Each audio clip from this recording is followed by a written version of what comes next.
Before we get into the episode, I am thrilled to announce that the EntreMD Business School is open for enrollment. The EntreMD Business School is the only school of its kind for physicians who want to build 6, 7, and multiple 7-figure businesses. Over the last 2 years, we have had hundreds of doctors go through the school with unbelievable results. Some of them run brands, some of them run private practices, some of them are coaches, some have other kinds of service-based businesses or product-based businesses. And we've had people come in and cross the 6-figure milestone, cross the 7-figure milestone, cross the multiple 7-figure milestone. You will be in a place where you'll get the coaching, the community, the accountability that you need to thrive as an entrepreneur, especially in the times that we're in. So maybe you've been following me for a while. Maybe you've been getting so much out of the EntreMD podcast and you've been wondering, how can I work with Dr. Una and the community more? Well, this is your chance. Come join us in the EntreMD Business School. It is application only. So go to entremd.com/business to turn in your application. I cannot tell you how many doctors have made statements like this. I recovered my investment in the first week. I recovered my investment in my bank account in the first 90 days. This is the best investment I've made in myself ever. I want you to have that kind of story, not just a story of building a great business that serves a lot and earns a lot, but having a business that gives you the freedom to live life on your terms. So don't wait any longer. entremd.com/business. And now for the episode. You will burn out. You will get to a point where your practice grows and you will want to throw it away. I have met people who run practices doing 3 million, 5 million, all that. But because they're the only ones responsible for the ideas and the revenue creation and bearing the weight of it at all, they're like, I just wanted to stop. There's so many practices that go out of business because the owner is the only person driving. Hi, docs. Welcome to the EntreMD podcast, where it's all about helping amazing physicians just like you embrace entrepreneurship so you can have the freedom to live life and practice medicine on your terms. I'm your host, Dr. Una. Today is going to be the day that, the things you've looked at, they create results. But now we're talking about multiplied results because this is about you in a way, but this is about unlocking the power of your team. And we talk about a profitable team. A profitable team is a team that understands how to create profit. They understand how to affect the bottom line. Okay. When there's slow times, your people come with a lot of non-revenue generating activities to do. They're like, oh, we're going to do spring cleaning and we're going to take care of all those faxes and stuff like that. Or you're afraid of hiring new team members because the last 3 hires that you hired actually led to less profits. Like your payroll ballooned, but your revenue did not balloon as well. Right? And you're like, oh my goodness, I cannot afford to hire people because it's so expensive. So your payroll is not an investment. Your payroll does not lead to multiplied impact, multiplied profits, multiplied time off. It leads to more work, more payroll, more headaches. Right? Now, what I'm talking about is not something that I have not done. I've done this in my companies. I have, our clients are doing these things. I'm going to share some of their stories with you. So these are things that can happen. I just want you to kind of lift up your expectations like, oh my goodness, I could have that. Okay. Let us look at activating our teams for profit. Okay. What happens when we don't do this? When we don't do this, our impact is limited. There's so many things you're going to want to do in your practice and you're not going to be able to do it because you won't have the bandwidth. What gives you bandwidth? Your team. Okay. There's revenue that you cannot create because you cannot create that revenue on your own. You need your team. Okay. You need a team. And so the opportunity cost is that you're limited in how much revenue you can create. The third and probably the most significant is if you don't figure out the team thing, you will burn out. You're one human. And burnout in an employed physician is bad. Burnout when you created a practice and created your own burnout by your own self, that's really bad, right? And so you will burn out. You will get to a point where your practice grows. It gets to that place that you thought was the dream and you will want to throw it away. I have met people who run practices doing 3 million, 5 million, all that. But because they're the only ones responsible for the ideas and the revenue creation and bearing the weight of it at all, they're like, I just want it to stop. I'm like, can some private equity person come get this thing off my plate? They do nothing to grow. They do things to sabotage the practice because on the inside, they know that if this grows anymore, all it means is more work for me, more headaches, less profit, but I'm paying everybody. My payroll is ballooning, but I'm paying myself less. I don't want it. So there's so many practices that go out of business because the owner is the only person driving it. It is something that's not talked about a lot, but it is a huge reason. It's a huge reason, okay? So it is crucial that you understand this. So it doesn't put you in a position where you burn out, but what happens is you buy your time back, okay? You buy your time back.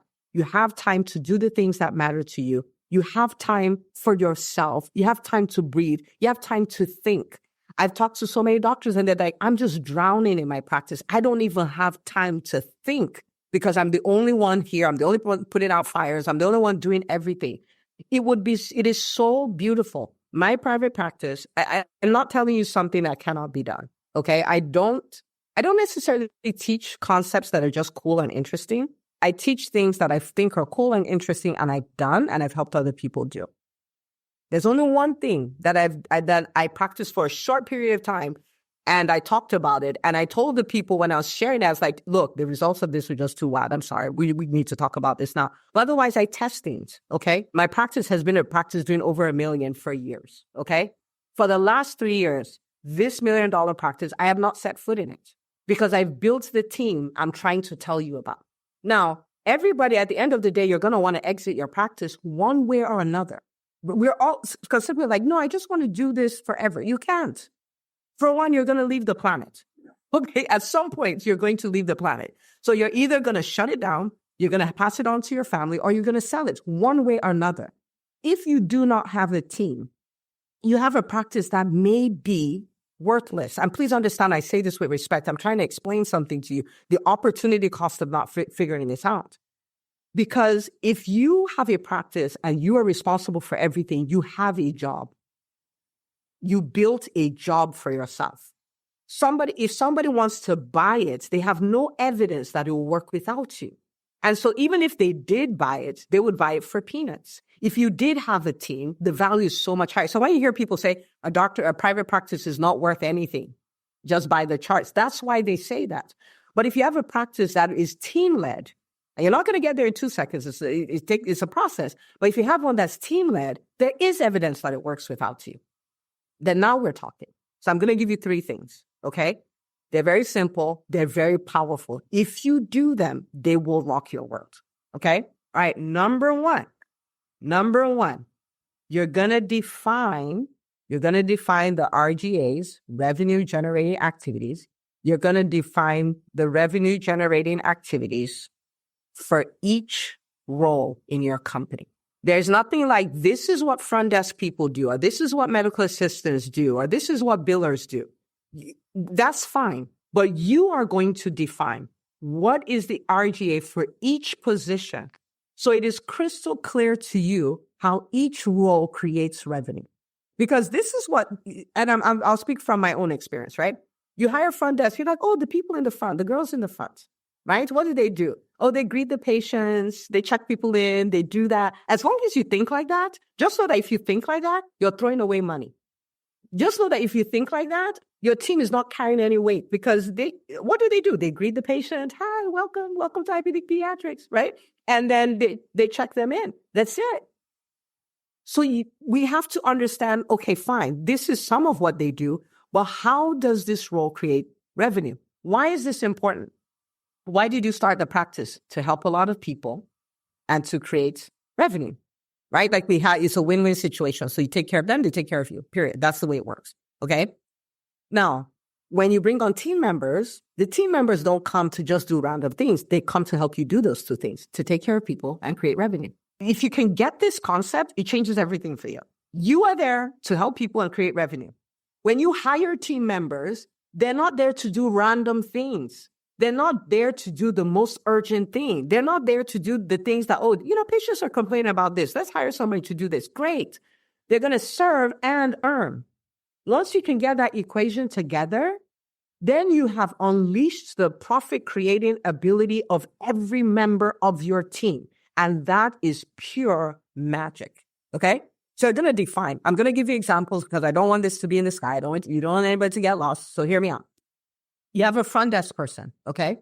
So maybe their revenue, I'm going to give you an example, like one each kind of, okay? Maybe their revenue generating activity is collecting all your copays and deductibles and making sure that every insurance company, every insurance that people come with, they're eligible, it's active. If you think about that, if the insurance is not active, you do not get paid for the visit. It doesn't matter how nice the visit was. It was like from a financial standpoint, it was a waste. So if they don't do that, nothing's happening. They're not collecting the deductibles. You're not getting paid. Do you see what I'm saying? Because yes, you're going to bill it to the insurance, but the insurance company is going to tell you, great, so collect $150 from that person. Like, you didn't collect it, right? So they're collecting the copays, collecting the deductibles, then they're making sure the insurances are active. Guess what? They're creating revenue. If they understand this is my role, this is something that I'm responsible for. If you are aware, this is the part of the revenue generation in this practice that this person is responsible for, then you're in a position where they're checking them in, they're smiling at them, they're doing all of that and bringing in revenue. You need both. Now, maybe it's a front desk person, but you're a cash-based practice. A lot of times I see where the doctors are the only people who do those meet and greet calls. Your front desk person can do that. You can train them to do that. And people will say, no, I'm the only one. Excuse you. There are companies where people sell $50,000 products. It is not the owner selling those products. It's the people on the team.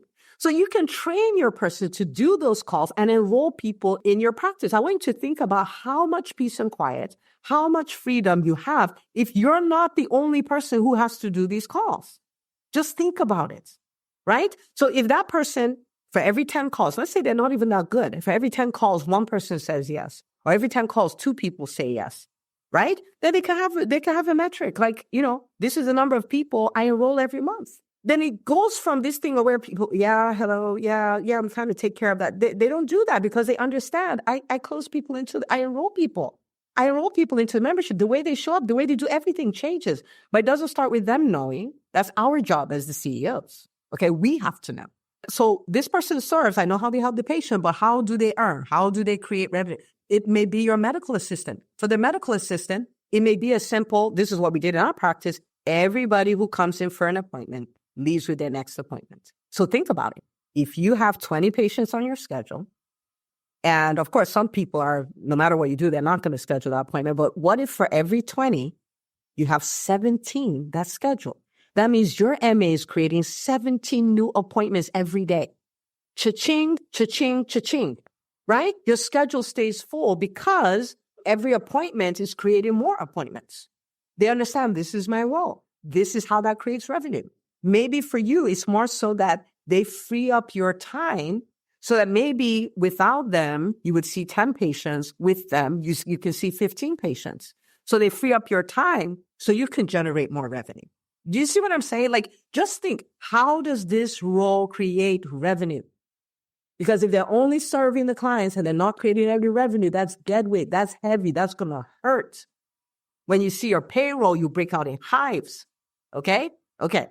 You're a biller, right? We talked a lot about, AR and all of that stuff yesterday, but how do they create revenue, right? Is that they take all these claims, which are little numbers, and then send them to the insurance company to make sure that you get paid and all of that. Great. And so you have their metrics. If their metrics are like this, then they're bringing in revenue, right? And I'll pause here and say, you see that your front desk person touches almost all the revenue that comes in.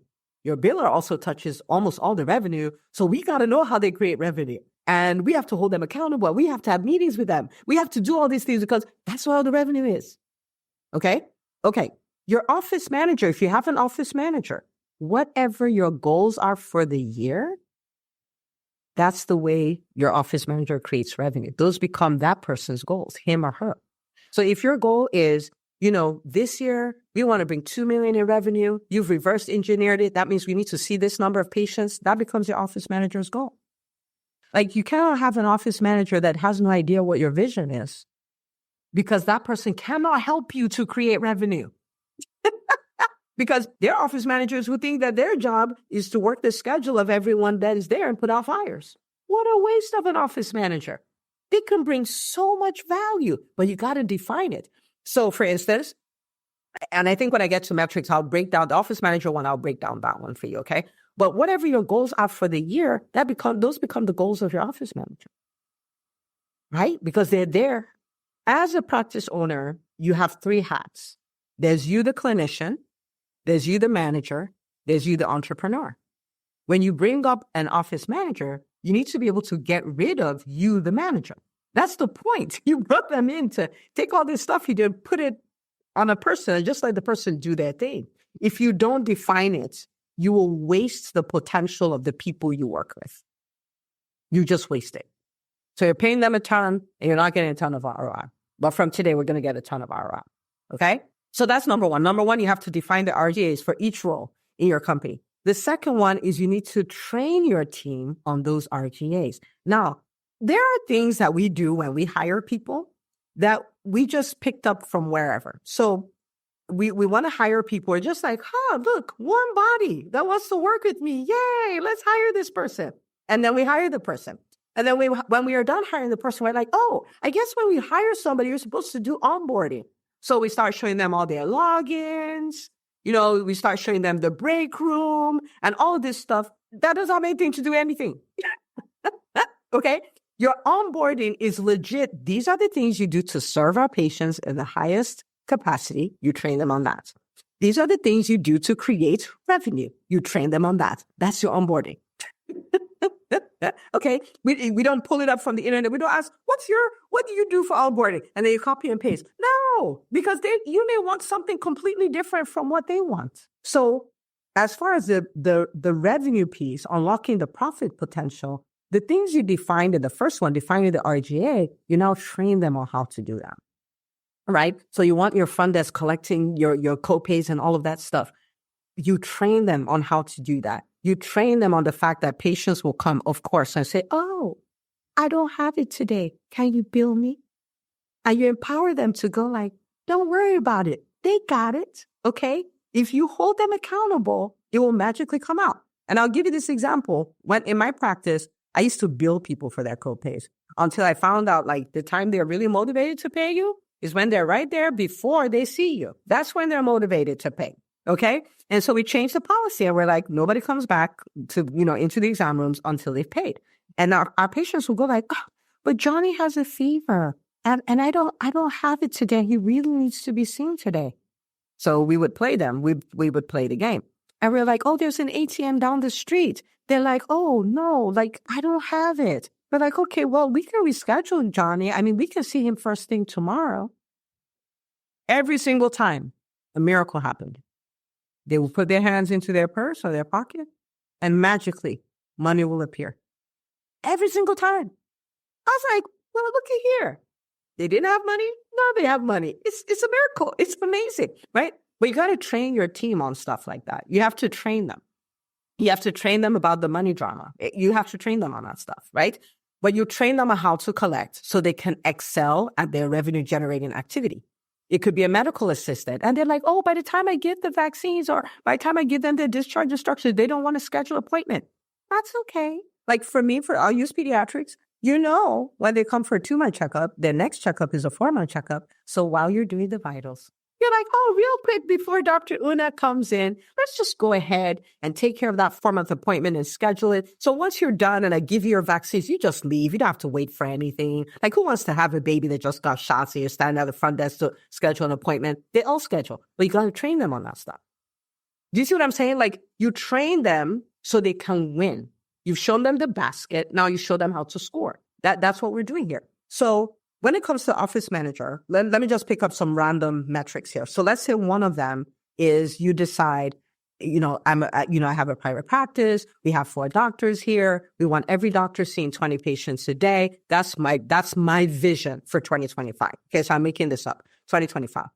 And then in training your office manager, you're like, okay, when you see holes in the schedule, these are the 7 things you can do to fill up the schedule. Because you may know. The person may not know, right? These are the 7 things you could do. You can have them hit the recaller. You could do a social media thing and say, we opened up some spots to take care of XYZ. Call the office now. You can, pull up all the people who went to the urgent care or emergency room, schedule their follow-up appointments. You could these are the things you can do. So that way you've empowered the person to win. Right? So when it looks like, a week from now, there's this big gap in the schedule, they know what to do. They know what to delegate to the team to do. They're in control. They're in charge. So if they're telling you it's an FYI, I looked at the schedule 2 weeks from now. It looks like it's a lot lighter than it usually is, but these are the things we put in place and all that stuff. I think we should be fine. That's what we want. We want someone who can crush it. But for you to have that, those people are made. They don't just show up like that. Somebody empowers them to do that. And that's you from now on. Okay? Let's say another thing is you want your AR to look a certain way, right? You want your accounts receivable, your aging report, you want it to look a certain way where 80% or 85% of all the outstanding balances in the 0 to 30 bucket and all your personal balances are collected. So you created all this, you created the metrics. You have to empower her. This is how you look at the aging report. You look at the personal here. If you see this here, it means this. If you see this here, it means that. If you see this here, it means this, right? What are you doing? You're taking your know-how, your IP, your wisdom, and you're installing it into somebody else. So when you delegate, you're not just delegating the task. You're delegating the task, you're delegating the thinking, you're delegating the troubleshooting, you're delegating everything, right? Okay. So let's say you have, one of your goals is your online reputation in your community. You want to be known as the go-to practice. Same difference. You empower the person. So you tell them every time someone says, oh my goodness, you're amazing, right? Then that means ask them for a review. Or you can say we have review days. Every third, pick the day that tends to be lighter, less crazy in your office. So maybe you're like every Wednesday or every Thursday, every last Thursday of the month is review day. And on that day, we go to war. We ask for 50 reviews from the people who love us. Boom. It's a system that runs. You've empowered the person so she can go and crush it. Okay. So this is the deal. Right? You define for each role, this is the way this role creates revenue, right? After that, you now train them. This is how you excel at this role. This is how you can be a rock star at this role. I was reading a book and somebody said, have you wondered where they get the people that work at Disney? They have a good work ethic. They're very pleasant. They're very helpful. And they're very young. Some of them are teenagers. Like, where do they find these people? And the person said, where everybody else finds people. They just have a different training system. They're able to take the same people everybody else sees and turn them into the people who do this, right? So I want you to think about your company as a human resource development company. Because if you do that, you will build the team that will build the business. An absolute win-win. They will get to get a job, one of the best jobs. They'll have so much personal development. They'll be able to look and say, this is where I grew the most in my career. And all of this stuff, level of significance because of the impact that they have, right? And you get to have more impact. You get to have more time freedom. It's just a win-win-win-win situation. Okay? All right. So we're done 2, and 2 will completely change your business. But because we like to over-deliver, we'll give you number 3. Okay? Okay. What's number 3? Number 3 is give them the gift of accountability. Accountability is not a bad thing. At my core, when we talk about personality types, I'm phlegmatic, which means I will do anything I need to do to avoid conflict. That's my natural bent. So talking to people and holding them accountable, totally not my thing. But you cannot build a great company without accountability. It's a gift. So we're going to reframe the way we think about it. It's not this bad thing. I'm not being a bad boss. I'm not micromanaging. I'm not in people's face. I'm giving people the gift of accountability. Because when I give them the gift of accountability, they function at a much higher level in ways that they never even thought possible. They become versions of themselves that they did not know they could become, right? And this is the deal. When you start training people to do new things, if you do not hold them accountable, they will never do it. I mean, think about it. You have learned things as a whole CEO that's rocking it. You have learned things that you don't do because nobody's held you accountable. Me included. I'm not trying, me included. So it's the same with your team. They will love you after the fact for giving them the gift of accountability. Okay? Give them the gift of accountability. So what does that mean? For every revenue generating activity, put a metric behind it and measure it. If you have a scheduler and you say your responsibility is to make sure these 4 doctors in my practice each have 20 people on the schedule, you put that metric there. You meet with the person.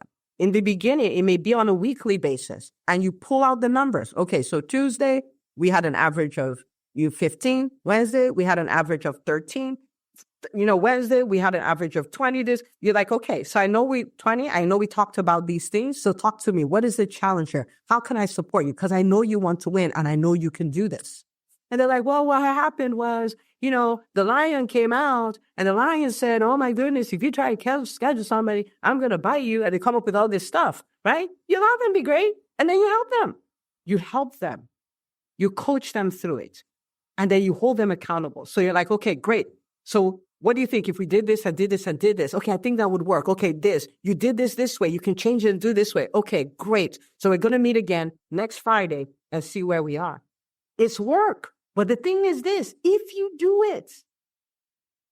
it for 2 weeks, then 4 weeks, then 8 weeks, then 12 weeks, then you come up with this person who can man your schedule and only gives you information. Like, we're looking good. I did see, week out, there's this hole there, but these are the 5 things that I put in place. And this is what else I did. Is there anything else you would have done? No, you did what I would have done. Great. So we're going to watch it. I'm keeping a close eye on it and we'll see how it turns out. These are the kind of team members we want. I mean, imagine running a practice where you no longer think about filling the schedule. It's not a thought that comes to your mind because you have a team member doing that. Imagine running a practice where you're not worried about all the billing going out of shape and all of that kind of stuff because you've put the metrics, you've trained the people, you've done all this stuff. And they're coming to tell you, oh, we noticed with this insurance company, they added this new code and they started denying things and all that. So it's going to look like the billing is out of whack, but it's not. We've resent all the claims. We've talked with the rep and they said in the next 2 weeks, this will all be paid. So I'm just putting it in front of you. So when you look at the AR report, you're not wondering what's happening. Who would want that? Like, I'm saying that and I love that. You see what, you can unburden, you can take all this stuff off your plate. But you got to define what the RGAs are. You have to define what they are for each role. You have to train the team. This is where the work is. This is the work that a lot of times we don't want to do. Okay. This is something I struggled with a lot when I started off as an entrepreneur, but it's been 14 years. So I'm a little better now. But in the beginning, I was like, I looked at your resume. You had all this training. Why do I need to train you? Because this is the job of a CEO. The job of a CEO is to build the team that builds the business. That's your job. So you train them on the RGAs. And then the third thing you do is you hold them accountable. Revenue generating activities. So your RGA is revenue generating activities. So that's one everyone wants to memorize. That's a word we use a lot on the podcast, here, in the business school, in the movement. Revenue generating activities. Okay. The third thing is you want to give them the gift of accountability because it is kind of like you learn to drive, but to become good at driving, you then have to drive, right? So you can train your team on the RGAs, which is very good. But when you're done, you give them the gift of accountability so they can practice and create results, practice and create results, practice and create the results. Then they become great at it. So you want them to become masters at their RGAs. And that mastery requires putting in the reps. Okay. And if they do not have accountability, they are not putting in the reps. Okay. When you think about how this thought process is changing how you think about your business, your practice, and how it's setting you up for success on a scale of 1 to 5, how likely do you think it is that if you do these 3 things, you will end up with a brand new practice, brand new team, more impact, more revenue, more profit, your payroll, you look at it very differently. You're like, my goodness, this is an investment. This is not an expense. So look at the numbers, 5 out of 5, 10 out of 5. Okay, 5 out of 5. I am telling you that for us, private practice owners, I know that there are narratives, okay? I know that there are narratives of, oh, private practice is dead and nothing is working and all of that. You already have the practice. There are people who have made it work. There are people who have continued to make it work. One of the beautiful things about my example is I run a pediatric practice. Please hear me. Okay? Please hear me. We are one of the lowest paid specialties, and my practice is 60% Medicaid. And it is a private practice that is thriving. It is a private practice that thrived in the midst of the pandemic. It is a private practice that is working, even though I'm not physically in the building. These concepts work. And the things that I've shown you will require work, but there's nothing I've shown you that's impossible. There's nothing I've shown you that cannot be done. They are simple, and you can do them. And they will change your practice. Okay. And I'm gonna show you some stories about some of the docs who have pulled this off. This is Jessica. Jessica is part of Team EntreMD. We love her. She's absolutely amazing. She's a strong physician ally. She says employee perspective. It's so good to be empowered to know what it looks like to do well and to know that our role is important. And that's something you want to do with your people. So this is a bonus. You can thank Jessica for it, right? When you link what they do to the bottom line, link it to the outcome, and as you win, you explain how what they're doing is the reason for the win, that is nuts. That is nuts. It's so good. It's so good. It's such a helpful thing that you can do for your employees, okay? Okay, so if we want to recap real quick, I want you to think, in the last 3 days, you've changed your business. You've learned how to fill up your patient panel, your patient schedule, right? In 90 days or less. We're not talking in 300 years. We did that on day 1. Day 2, we looked at how to get paid. How do I get paid for the work that I'm already doing? How do I get paid? Because I will tell you, there are thousands, hundreds of thousands, for some people, 7 figures of revenue left on the table, left in the AR, right? And then the third thing is how to unlock your team for profit creation. Your payroll is one of your biggest expenses. So let's use accountant language on your profit and loss statement, one of your biggest expenses, which means you have to get an ROI on it. You have to look at every role. Every role needs to be creating profit. Otherwise, it's dead weight. And you're not the federal government. You don't have an unlimited amount of funds. You can't just go print more dollars, right? And so if it's dead weight, you either turn it into an ROI or they got to go. How is every role creating revenue? We open a business to serve people in a profitable way. That's why we start businesses. That's what we do. Every team member that comes on has one assignment that has 2 branches. Serve people, create revenue. They have to do both. They have to do both. Imagine your payroll putting you out of business. That's crazy. But we don't do that anymore because we've learned, okay? We are the people who are going to define the RGAs, right? We're going to define the RGAs for every role. We're going to train them to become masters at those RGAs. And then we're going to give them the gift of accountability and watch them thrive in those RGAs.